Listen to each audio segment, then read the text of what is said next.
Okay. So now what we're going to do is we're going to try to expand some logs, okay? So I'm going to give you one that's either maybe a product or a quotient or something else. There's an exponent in there, and you need to kind of expand it, okay? So let's try an easy one first. Let's try expanding the natural log of 8x. The natural log of 8x. So what you're looking for is you're looking for a product somewhere, a quotient somewhere, or a power somewhere. What's that going to be? How would we write that if we expand it? We write it as 2 logs instead of as 1. Yes, Lucretia? Natural log of 8 plus natural log of x. Very good. ln 8 plus ln x. The natural log of 8 plus the natural log of x, because this is multiplication. So what do you do when you have multiplication? You add them. Very good. Okay, there's just one thing I want to say about one of the problems we did originally.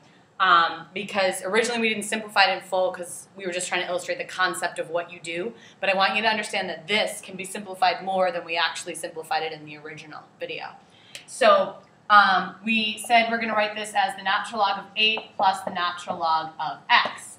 Now, here's the problem. This is fine.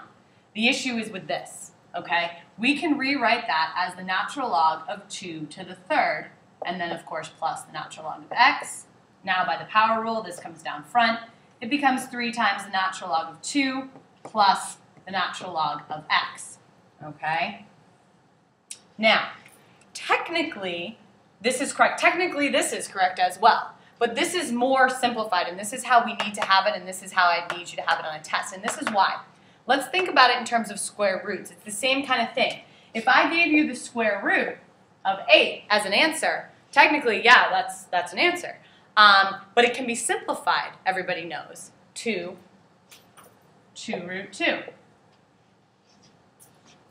Now, the reason you would do that is, let's say you're adding, you know, the square root of 8 plus the square root of 2. Okay? And then, like, I don't know, maybe even like plus 7. Whatever, doesn't matter. The point is you wouldn't, right away like this, you wouldn't think to combine anything because none of them are like terms. But if you rewrote the square root of 8 as 2 root 2, then plus root 2, and then plus 7, you know, oh, you have 2 root 2's plus 1 root 2, that's going to be 3 root 2's plus 7, and that would kind of be your final answer. 7 right there, whatever. But that's the reason to do it, because when we get to more difficult problems and we have like another, you know, natural log of 2, you know you can combine like terms. So that's the reason you need to make it completely simplified. So you do need to go from here to here. This, though technically mathematically correct, you would need to go to here because this is the most simplified version.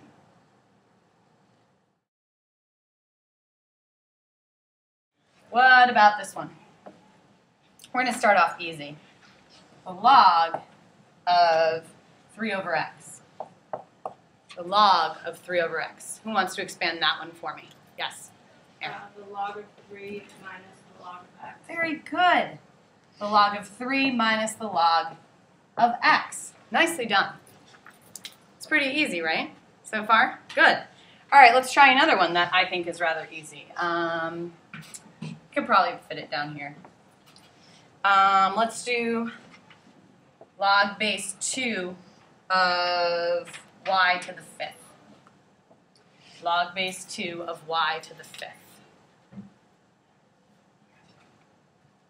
Log 5 over in front of 1. Very good. So we're going to bring this down in front. Very good, Alex. So then what do we have?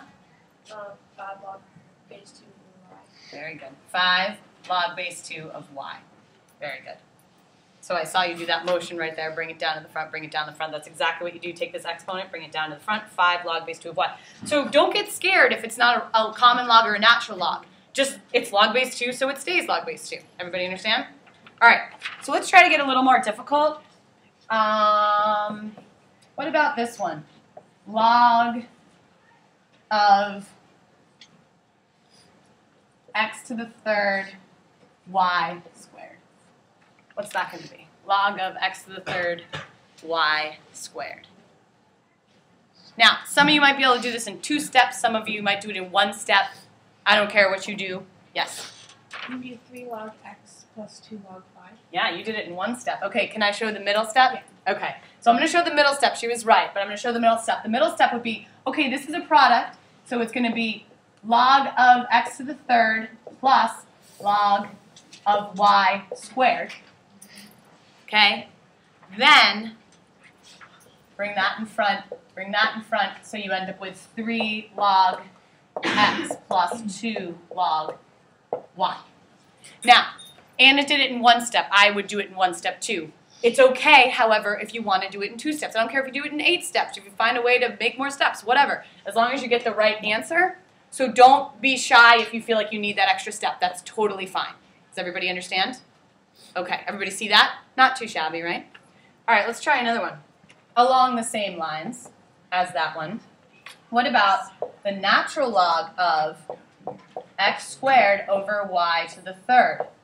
What about the natural log of x squared over y to the third? Who wants to give this one a shot? Yes, Hannah. Would be 2 log x minus 3 log y. Very good. So it was just natural log, but yes, exactly. Sorry. Yep. 2 times the natural log of x minus 3 times the natural log of y.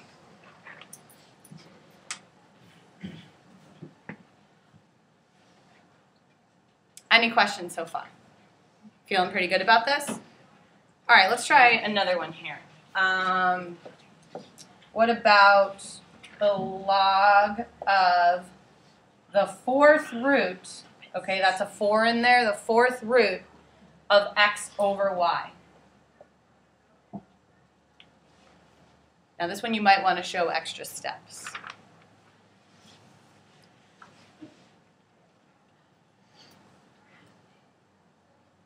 Yes, Ryan. Would be 1/4 log of x minus 1/4 log of y. Yes, very good. I'm going to show a middle step though, just cause. But yes, it is 1/4 log x minus 1/4 log y.